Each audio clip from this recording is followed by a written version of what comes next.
ओम नमः परमहंसास्वादितचरणकमलचिन्मकरन्दाय भक्तजनमानसनिवासाय श्रीरामचन्द्राय उमापति महादेव की जय।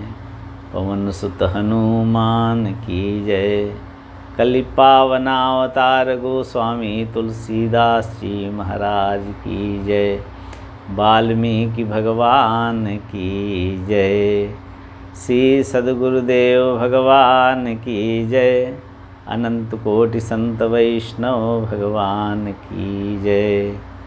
जय जय श्री सीताराम।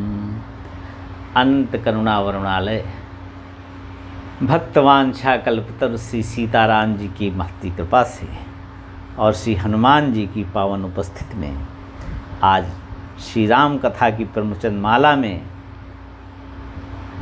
हम उस प्रसंग की चर्चा करेंगे जो श्रीमद् रामचरितमानस के अत्यंत मार्मिक प्रसंगों में से एक है। केवट प्रसंग। भगवान श्री राम, लक्ष्मण जी, श्री सीता जी और निषाद राज गुह ये चार लोग चले सुमंत जी को विदा करके। बरबस राम सुमंत्र पठाए, सुरसर तीर आप तब आए। और यहाँ पर एक अद्भुत घटना घटी। ये घटना श्री रामचरितमानस में इतनी मार्मिक है। इसमें भगवान श्री राम ने अपनी कृपावलता की चरमता को दिखा दिया। चरमोत्कृष्ट लीला है भगवान की कृपा की ये, जहाँ पर भगवान श्री राम ऐसा मांग रहे हैं नाव, जैसे लग रहा है कि इनका कोई दूसरा आश्रय ही नहीं है। और गोस्वामी जी लिखते हैं, मांगी नाव न केवट आना, काहे तुम्हार मरम में जाना। चरण कमल रज कहूँ सब कहाई, मानुष करनी मूरी कछु आहाई।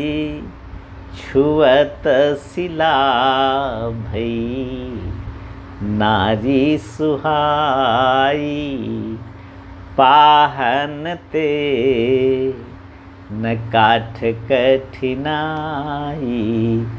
तरन्यू मुनि घरिनी हुई जाई, बाट परे मोरी नाव उड़ाई।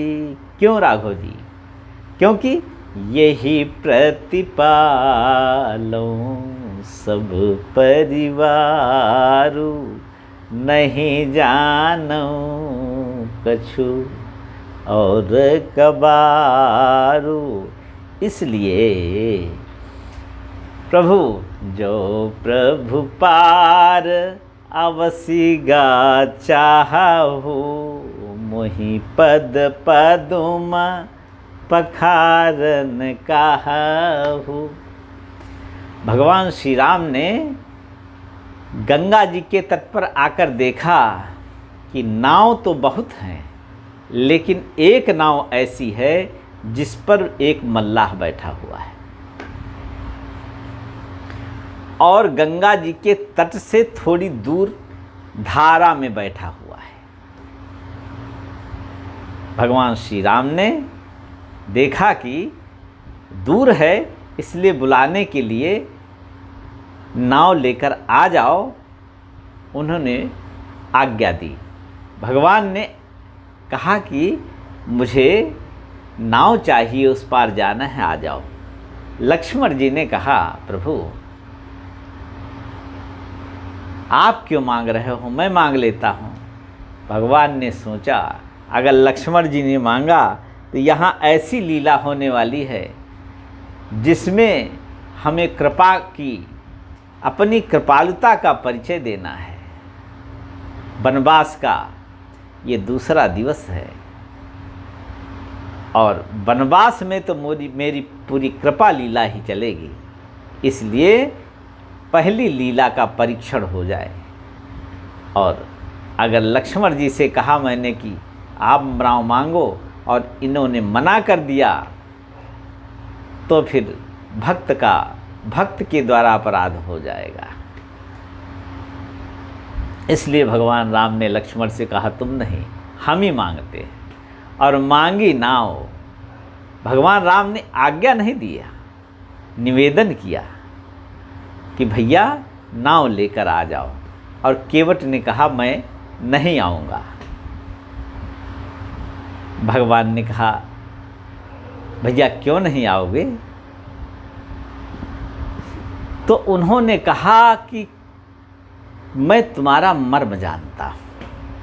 लक्ष्मण जी को बड़ा आश्चर्य हुआ और बोले सुन रहे हो भैया, ये अनपढ़ गंवार केवट भैया कह रहे हैं कि मैं आपका मर्म जानता हूँ। मैं साथ हूँ आपके बचपन से आज तक, मैं आपका मर्म नहीं जान पाया, ये आपका मर्म कैसे जानता है? लक्ष्मण जी ने कहा क्या मर्म जानते हो? तब केवट भैया ने कहा कि मर्म ये जानता हूँ कि चरण कमल रजकह सब कहाई, मानुष करन मूरी कछु आही। भगवान श्री राम के चरण कमलों में नारी बनाने की, मनुष्यत्व प्रदान कर देने की सामर्थ्य है, ऐसा मैंने सुना है। और मैं नहीं कह रहा हूँ, सब लोग ये कहते हैं कि भगवान श्री राम के चरण कमल का स्पर्श करने से क्या हुआ? छुअत शिला भई नारी सुहाई। भगवान श्री राम के चरण कमल की रज का स्पर्श होते ही पत्थर जो था वो नारी में परिवर्तित हो गया। और मेरी नाव तो काठ की है और उसमें भी बहुत दिन से पानी में पड़ी हुई है, फूल गई है, इसलिए इसको तो 1 मिनट नहीं लगेगा नारी बनने में। लक्ष्मण जी ने कहा भगवान देखो आज बोहनी खराब हो गई। भगवान ने कहा क्यों? लक्ष्मण जी ने कहा देखो आपने सुमंत जी से कहा कि आप वापस अवध चले जाओ और पीछे घूमकर देखो सुमंत जी अभी अवध नहीं गए हैं, रथ पर चढ़े बैठे हैं और इस सारे दृश्य को निहार रहे हैं। भगवान ने देखा वास्तव में सुमंत जी अभी रथ पर खड़े हुए इस सारे दृश्य को देख रहे थे और बोले देखो इस नाविक से आपने नाव मांगी और इसने आने से मना कर दिया। एक आपके कहने से जा नहीं रहा है और आपके बुलाने से एक आ नहीं रहा है। बड़ा अद्भुत संयोग है। आज बोहनी खराब हो गई प्रभु अपनी। भगवान मुस्कुराए लक्ष्मण जी से बोले आज बोहनी नहीं खराब हुई है लक्ष्मण, बोहनी तो अवध में ही खराब हो गई थी। लक्ष्मण जी ने कहा वो कैसे सरकार? बोले देखो तुमसे भी मैंने कहा था कि राहो करहु सब कर परितोषु, नतर तात होई बड़ दोषु। जासु राज प्रिय प्रजा दुखारी, सो नृप अवश्य नरक अधिकारी। इसलिए आप अवध में रहो, लेकिन आपने क्या मेरा कहना माना? आप भी साथ में आ गए। और दूसरी बात मैंने इन किशोरी जी से भी कहा था। किशोरी जी भी मुस्कराने लगी, समझ गई कि मैंने भी रघुनाथ जी का कहना नहीं माना था। भगवान ने किशोरी जी से कहा था कि आपन मोर नीक जो चाहू, बचन हमार मान ग्रह रहू। हे जानकी अगर अपना और मेरा भला चाहती हो तो मेरी आज्ञा है कि आप घर में रहो। लेकिन सीता जी ने क्या कहा लक्ष्मण? सीता जी ने कहा रखी हैं अवधि जो अवधि लगी, रखी हैं अवध जो अवधि लगी, जियत न जनी है प्राण। दीन बंधु सुंदर सुखद शील सुशील निधान। लक्ष्मण जी, ये तुम्हारी भाभी माँ ने मुझसे कहा कि अगर 14 वर्ष तक मुझे वन में आप चले गए और यहाँ अवध में रख दिया तो मेरे प्राण नहीं बचेंगे। ये भी मेरा कहना नहीं मानी और वन में चली आई। और तीसरा, अवधवासियों से मैंने कहा था कि सब विधि सोई कर्तव्य तुम्हारे, जेह न सोच पित सोच हमारे। तुम्हारा कर्तव्य यही है कि आप ऐसा करना कि मेरे पिताजी को मेरे विरह की व्यथा न सताए, और मात सकल मोरे विरह जेह न होहि दुख दीन, सोई उपाय तुम करो सब पुरजन परम प्रवीण। मैंने पूरे अवधवासियों से कहा था कि आप लोग यहीं रहो, लेकिन केवट नहीं मान रहा है तो आप लोग ही मेरा कहना कहाँ माने। बोहनी तो वहीं खराब हो गई। और राम बहुत भांत धर्म का उपदेश किए, लेकिन लोग प्रेम बस फिरे न फेरे। भगवान राम ने धर्म की दुहाई दी, ये धर्म उपदेश घनेरे, लोग प्रेम बस फिरे न फेरे। तो बोले लक्ष्मण, बोहनी यहाँ आज खराब नहीं हुई, बोहनी तो अवधपुर में ही खराब हो गई थी। लक्ष्मण जी और सीता जी सकुचा गए। उसके बाद भगवान राम ने कहा कि इनसे पूछो कि अगर इनकी नाव नारी न बने, इसका कोई उपाय है क्या? लक्ष्मण जी ने कहा भाई इसका उपाय बताओ कि आपको अगर भय है कि मेरी नाव स्त्री बन जाएगी तो उसका उपाय होगा कोई। तो बोले कि जो प्रभु पार अवश्य गा चाहू, मोहि पद पदुम पखारन कहो। मुझे अपने चरण कमल पखार लेने दो। अब केवट की चतुराई देखो, पखारना तो तब होता है जब सुंदर से पात्र में अगर विवाह सहित है, कोई शादीशुदा व्यक्ति है, तो अपनी पत्नी के साथ में बैठकर किसी आदरणीय का किसी पात्र में रखकर प्रेम से चरण धोता है, उसे चरण पखारना कहते हैं। केवट ने मानो आज्ञा प्राप्त की कि धर्म के कार्य में पत्नी को मैं साथ अवश्य रखूँगा, इसलिए जो प्रभु पार अवश्य गा चाहू, मोहि पद पदुम पखारन कहू। लक्ष्मण जी ने कहा ये बताओ, अगर आपकी ये काठ की नाव स्त्री हो ही गई तो उसमें फर्क क्या पड़ता है, अंतर क्या पड़ता है? तो बोले छोटे सरकार, अभी पाला नहीं पड़ा है। अगर मेरी नाव स्त्री बन गई और मैंने घर में जाकर ये कहा कि राघव सरकार जो आए हैं ना, उनके चरण कमलों की रज से ये नारी बन गई है, तो मानेगी नहीं। फिर क्या कहेगी? कहेगी नाव बेच लिया और दूसरा विवाह करके आए हो, हमको मूर्ख समझते हो। लक्ष्मण जी ने कहा ये बताओ, जो वेद वचन मुनिमन अगम हैं उनको तुम इतनी देर से समझा रहे हो, तुम भगवान को समझा सकते हो, अपनी पत्नी को नहीं समझा सकते हो। केवट भैया ने कहा छोटे सरकार, भगवान को समझाना सरल है। लक्ष्मण जी हंसने लगे, बोले किस भक्त से भगवान पाड़ा पड़ा है आपका आज? ये आने को तैयार नहीं हो, और यही नहीं उठकर खड़ा भी नहीं हुआ, प्रणाम भी नहीं किया। और जानते हो इतना ढीठ कैसे हो गया ये? इसके पीछे रहस्य है। रात में जब भगवान राम अशोक वृक्ष के नीचे सोए थे तो निषाद राज गुह जो थे उनको बड़ा विषाद हुआ।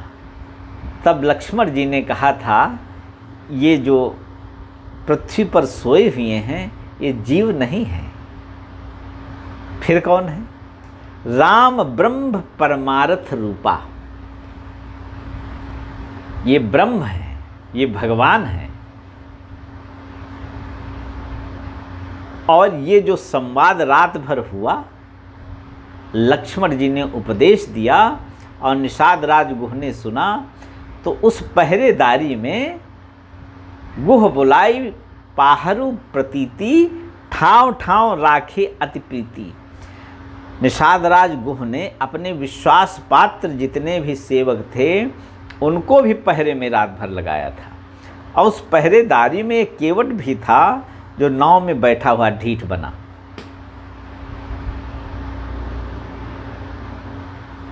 इसने सुन लिया कि ये जीव नहीं है, ये तो भगवान है। अरे उसके अंदर की श्रद्धा फूट पड़ी और उसने कहा, ऐसा भाग्य कहाँ मिलेगा, अब मैं अपना जीवन सुधार लूँगा। निर्णय ले लिया रात में। लेकिन सोचा उसने कि आखिर इनको मैं अपने अनुसार कैसे ढालूँगा, अपनी बात इनसे मनवाऊँगा तो कैसे मनवाऊँगा। जब लक्ष्मण जी ने कहा कि सखा परम परमार्थ एहु, मनक्रम वचन राम पद नेहु। भगवान राम के चरण कमलों में मन वचन और कर्म से अनुराग हो जाए, बस समझो जग जीत लिया। केवट भैया को रास्ता मिल गया। अरे बोले, रास्ता भी मिल गया, भगवान के चरण कमलों में अनुराग हो जाए, बस यही जीवन का उद्देश्य है। अब जीवन का उद्देश्य मिल गया, अब यही करना है।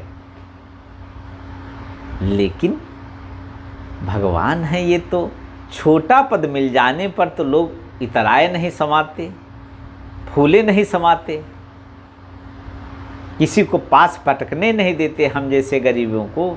और केवट भैया ने सोचा कि ये तो भगवान है, इनके पास कैसे जाया जाएगा। लेकिन लक्ष्मण जी ने अपने उपदेश में कहा, भगत भूमि भूसुर सुरभि सुरहित लाग कृपालु, करत चरित धरि मनुजतन, सुनत मिटहि जगजाल। इसमें एक शब्द आया है कृपाल। निषाद राजगुह ने पूछा कि आखिर भगवान राम भक्त के लिए, भूमि के लिए, ब्राह्मणों के लिए, गाय के लिए और देवताओं के लिए, इनके लिए निर्गुण से सगुण साकार रूप धारण करके इस तरह से पृथ्वी पर शयन करने का अभिनय क्यों करने आते हैं? तो लक्ष्मण जी ने एक शब्द बड़ा अच्छा चुना, कृपाल। अर्थात रघुनाथ जी कृपालु हैं, इसलिए ऐसा करते हैं। तीसरा सूत्र केवट भैया को मिल गया कि भगवान जब कृपालु हैं, निर्गुण से सगुण बनकर पृथ्वी पर शयन कर सकते हैं, अपनी पिता की आज्ञा मान कर भगवान होकर 14 वर्ष के लिए वनवास जा सकते हैं, तो मेरे ऊपर कृपा क्यों नहीं करेंगे? तो यहाँ पर केवट को रात्र में 3 सूत्र मिले और उन्हीं 3 सूत्रों के बल पर केवट भैया गंगा जी के बीच में नाव पर चढ़े बैठे हैं और परमात्मा राम खड़े हैं।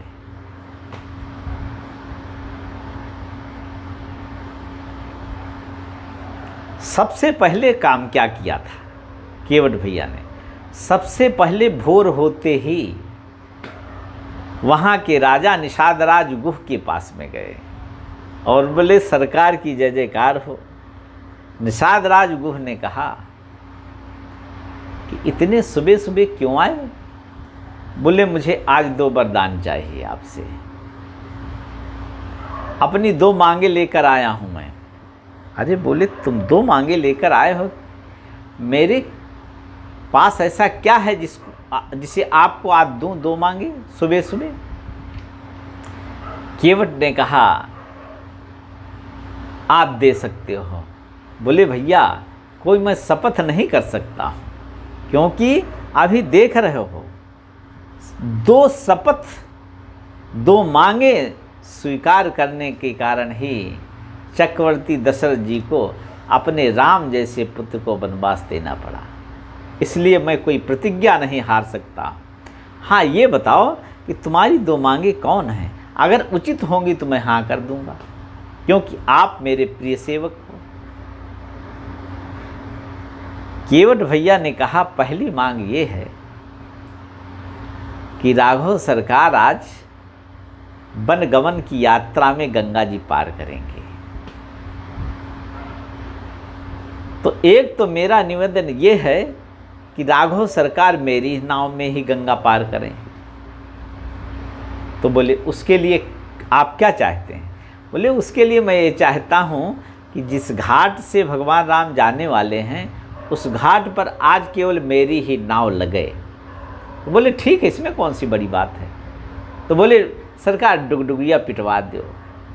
पूरे संगबेरपुर में डुगडुगिया पिट गई कि भाई आज कोई भी मल्लाह अपनी नाव इस घाट पर नहीं लगाएगा, केवल केवट भैया ही एक अपनी नाव लगाएंगे। बोले महाराज सरकार एक मांग और है। बोले बताओ। केवट भैया ने कहा मैं चाहता हूं कि भगवान बड़े कृपालु हैं, इसलिए मैं उनसे कुछ बातें करूं।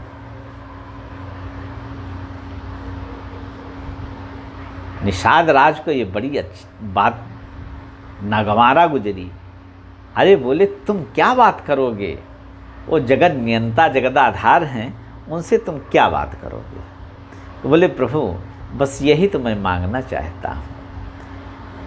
छोटे सरकार लक्ष्मण भैया ने जो रात भर उपदेश दिया उसमें मुझे समझ में आ गया कि भगवान बड़े कृपालु हैं, इसलिए मैं इस बल पर मैं उनसे बात करना चाहता हूँ। तो बोले लेकिन बात तो करना तुम, लेकिन ऐसी बात न करना जो अनुचित हो।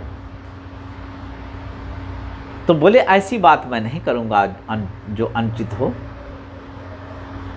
लेकिन बीच में आप टोकना नहीं हमारे भगवान की वार्तालाप में। तो निषाद राज ने कहा देखो वो हमारे सम्माननीय हैं और त्रैलोक्य के सम्माननीय हैं, वो आज हमको सुलभ हो गए हैं, तो आप क्या बात करोगे उनसे? बात करना तो एक शर्त मैं भी रख देता हूँ, अगर मेरे प्रभु के मुखमंडल पर जरा भी विषाद की रेखा आई आपकी बातचीत से तो मैं टोक दूंगा। तो बोले ठीक है, अगर उनको मेरी बात से असहज लगे आपको कि भगवान को मेरी बात से कुछ बुरा लग रहा है तो टोकना नहीं, टोकना नहीं। बोले ठीक है। और ये 2 बातें मनवाने के बाद में केवट भैया आज बिना कुछ खाए पिए गंगा जी के तट पर आए और अपनी नाव को लेकर के थोड़ी दूरी पर, जहाँ से बातचीत हो सके लेकिन कोई भी यात्री तुरंत नाव पर सवार न हो सके, इतनी दूर पर जाकर नाव को रोककर बैठ गए और भगवान की आने की प्रतीक्षा करने लगे। और भगवान जब कहा कि केवट भैया नाव ले आओ, केवट ने मना कर दिया और बोले आपका मर्म मैं जान गया हूं।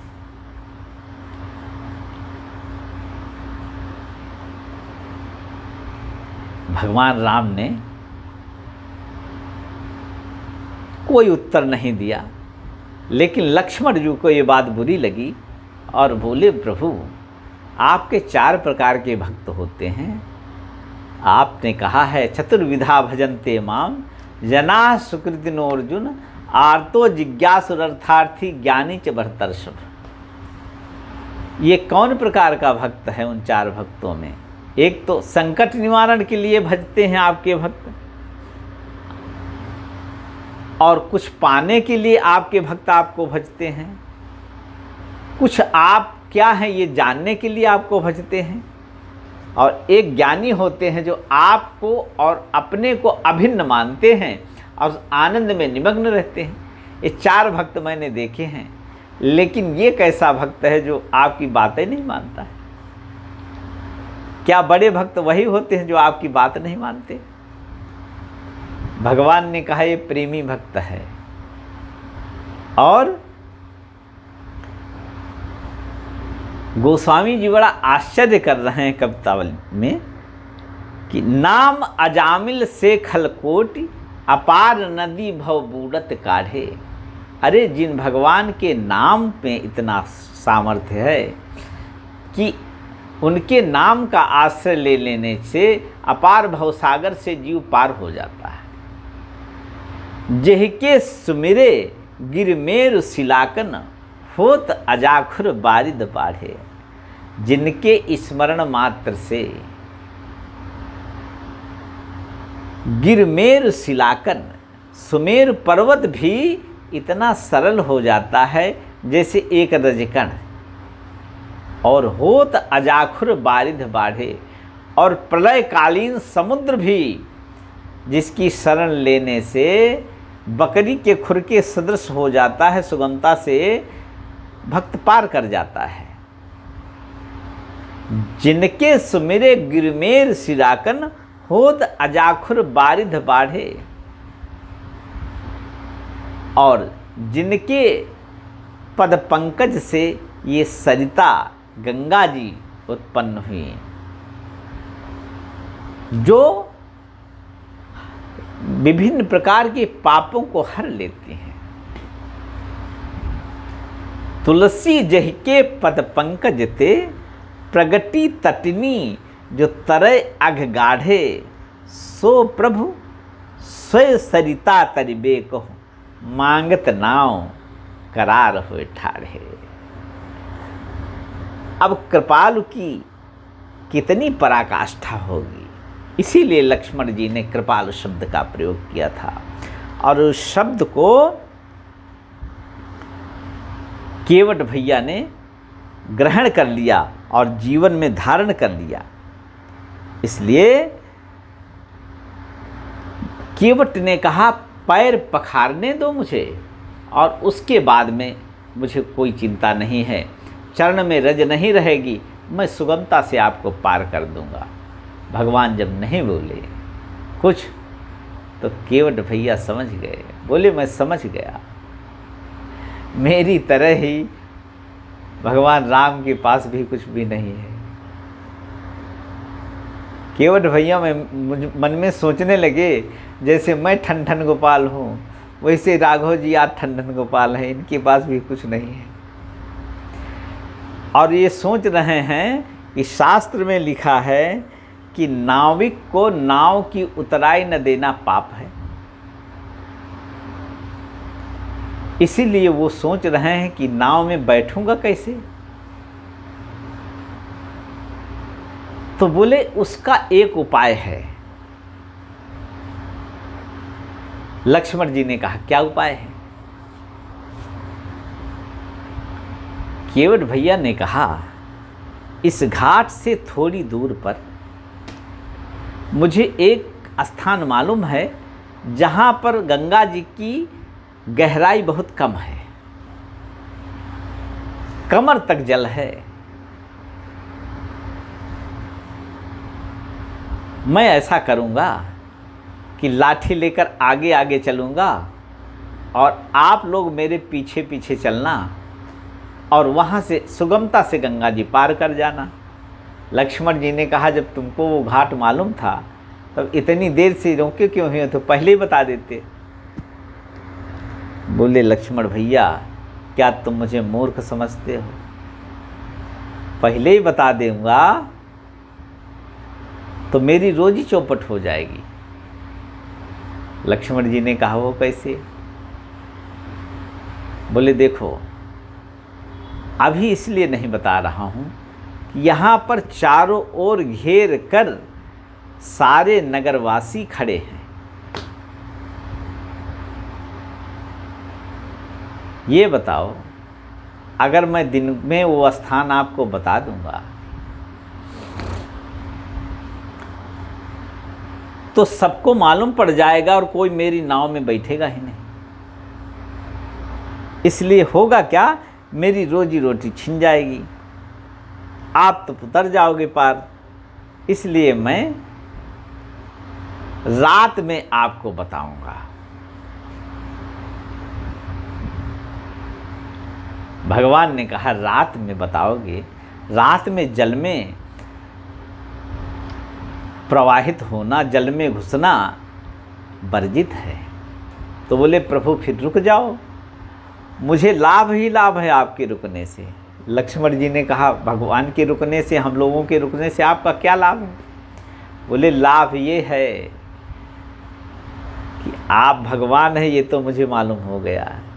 इसलिए जिनके दर्शन के लिए घर बार छोड़कर सर्वस्व का त्याग करके विरागी महापुरुष निरंतर तपस्या में रत रहते हैं, तब कहीं हृदय कमल में आपके चरण कमल की झांकी मिलती है।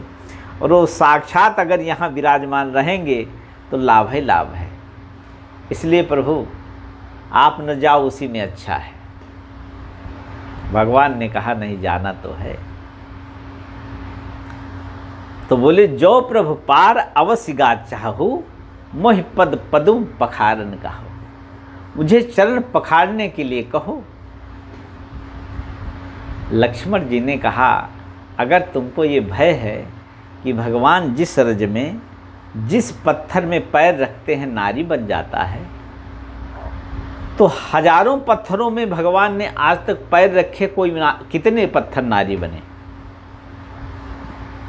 केवट भैया ने कहा हमको मूर्ख मत बनाओ, एक पत्थर तो नारी बना ना। बोले हाँ एक बन गया, लेकिन उसके बाद कहाँ बने? बोले इसका भी भेद मैं जानता, कौन पत्थर नारी बना ये भेद मैं जानता। लक्ष्मण जी ने कहा ये तो मुझे भी नहीं मालूम कौन पत्थर भगवान की चरण रज से नारी बनेगा, कौन नहीं बनेगा। अब वो प्रेम के बस में, प्रबल प्रेम के पाले पड़कर प्रभु को नियम बदलते था। खुद का मान टले टल जाए, भक्त का मान न टलते देखा। लक्ष्मण जी ने कहा बताओ? बोले देखो मैंने सुना है कि जब भगवान श्री राम विश्वामित्र जी के साथ जनकपुर जा रहे थे, तब उन्होंने कहा था मुनीश्वर श्री विश्वामित्र जी से कि प्रभु ये शिला कैसी है? आश्रम एक दीख मगमाही, खगमग जीव जंत तहनाही। पूछा मुनि शिला प्रभु देखी, सकल कथा मुनि कही विशेखी। अर्थात जिस पत्थर की ओर भगवान इशारा करते हैं, उस पत्थर पर अगर भगवान राम की चरण रज लग जाए तो नारी बन जाती। और लक्ष्मण जी यहाँ पर क्या हुआ है कि इतनी नावें हैं, लेकिन सीधा मेरी नाव पर ही इशारा करके भगवान ने कहा कि केवट नाव ले आओ। तो मेरी नाव की ओर इशारा कर दिया, इसका तात्पर्य ये है कि अब ये भी इनके टारगेट में आ गई है, इसको ये नारी बिना छोड़ेंगे नहीं। इसलिए प्रभु चरण कमल धुआ लो, इसलिए चरण कमल धुआ लो तो मैं पार कर दूंगा।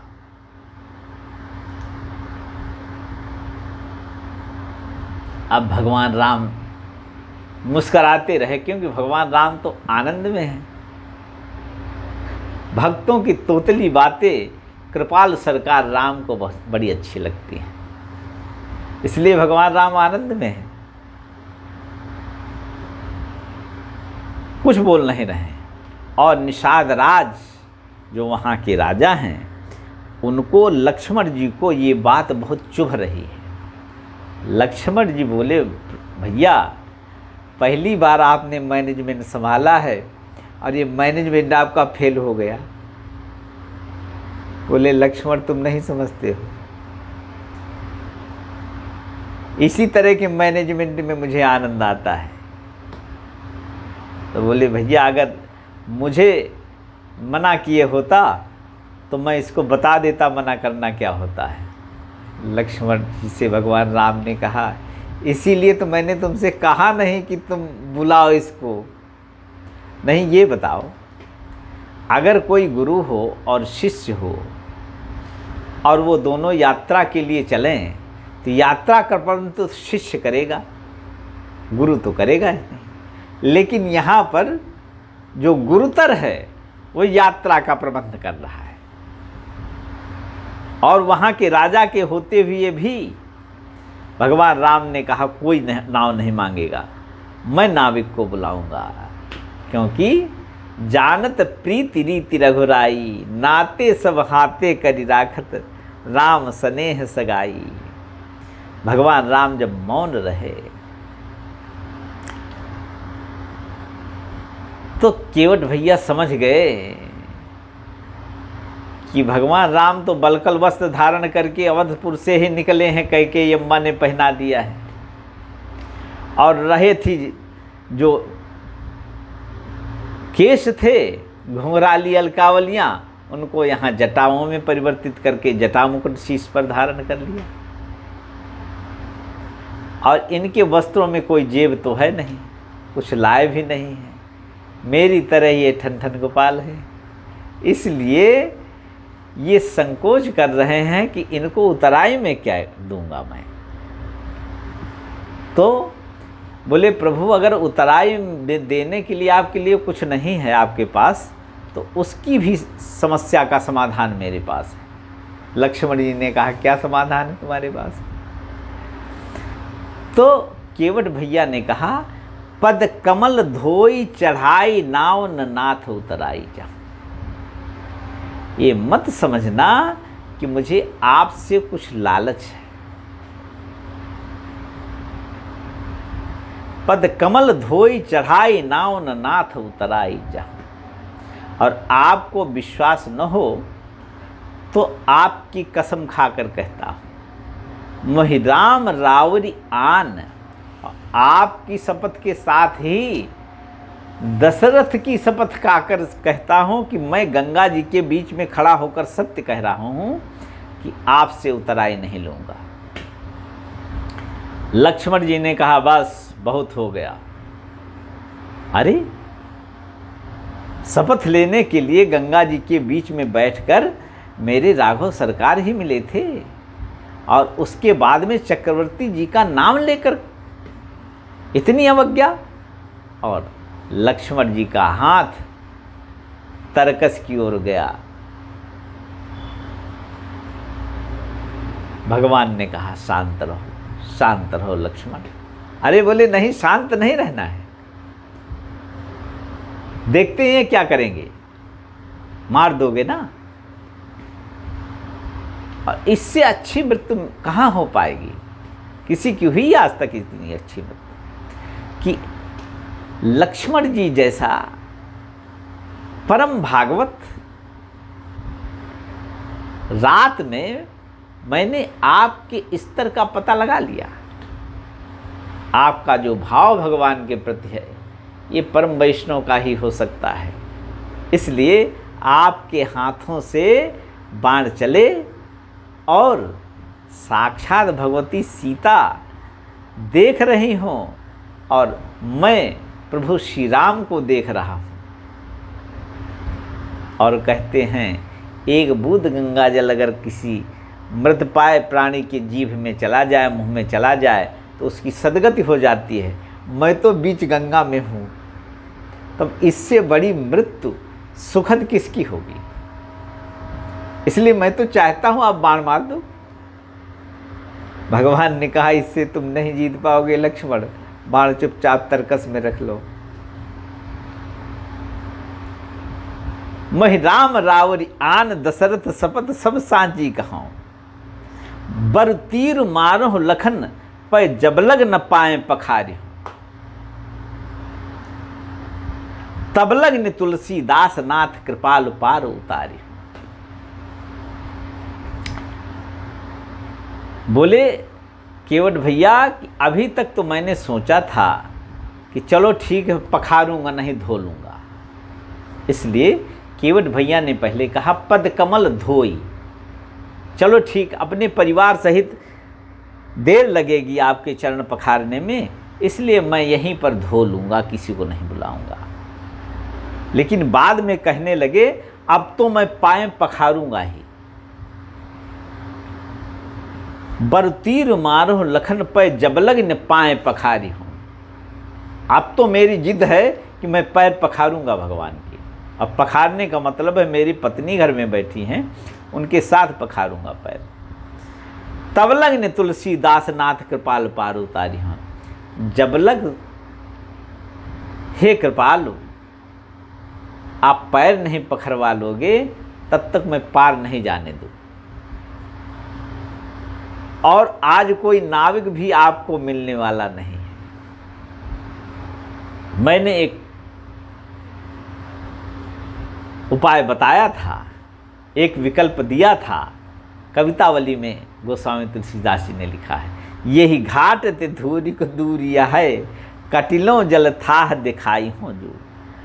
परसे पद पानी तरे तरनी, घरनी घर क्या समझाई हो जो। तुलसी अवलंबन और कछु, लरिका के ही भांति जिहाई हो जो। बरमारह तीर बिना पग धोए, हो नाथ न नाव चढ़ाई हो जो। पार करना तो दूर, नाव में मैं चढ़ाऊंगा भी नहीं। तो निषाद राज गुह को बड़ा खराब लगा कि मेरे इतने प्रिय अतिथि और उनके साथ ये व्यवहार हो रहा है। लेकिन मैं वचन हार गया हूँ कि जब तक भगवान को तुम्हारी बात बुरी नहीं लगेगी तब तक मैं तुमको टोकूंगा नहीं, दंडित नहीं करूँगा। भगवान का मुँह देखा लक्ष्मण जी ने और निषाद राज गुह ने, लेकिन भगवान राम का देखो स्वभाव। सुन केवट के बैन, प्रेम लपेटे अटपटे। बिहसे करुणाएन, सीतई जानकी लखन तन। भगवान राम ने बुरा नहीं माना केवट की बात का, बल्कि उनको बड़ा अच्छा लगा। और निषाद राज गुह बड़े आश्चर्य में है कि इसमें अच्छा क्या लगा भगवान राम को। लेकिन भगवान राम हृदय की प्रीति जानते हैं, प्रीति देखते हैं। राम ही केवल प्रेम प्यारा, जान ले हो जो जान निहारा। और केवट भैया इस जान निहार को जान गए, इसलिए इतनी हठ कर गए कि भगवान राम को प्रणाम तक नहीं किया, फिर भी भगवान राम कृपालु ही बने रहे। यह कथा हमको शिक्षा देती है कि जिस तरह से केवट भैया ने 3 बातें पकड़ ली जीवन में और भगवान राम ने पूरा कृपा का अभिनय करके दिखा दिया केवट भैया के सामने। और 3 बातों में पहला है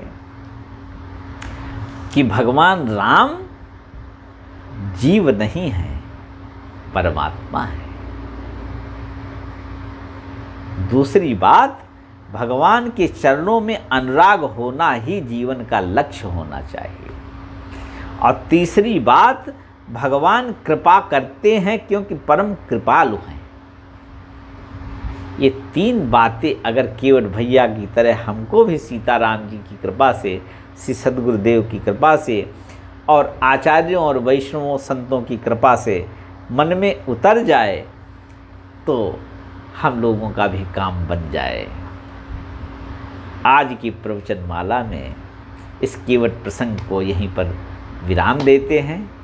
आगे की प्रवचन माला में इस केवट प्रसंग को, जो अत्यंत प्रेम से भरा और अद्भुत है, आगे की चर्चा फिर करेंगे। तब तक के लिए जय जय सीताराम, जय जय सीताराम, जय जय सीताराम।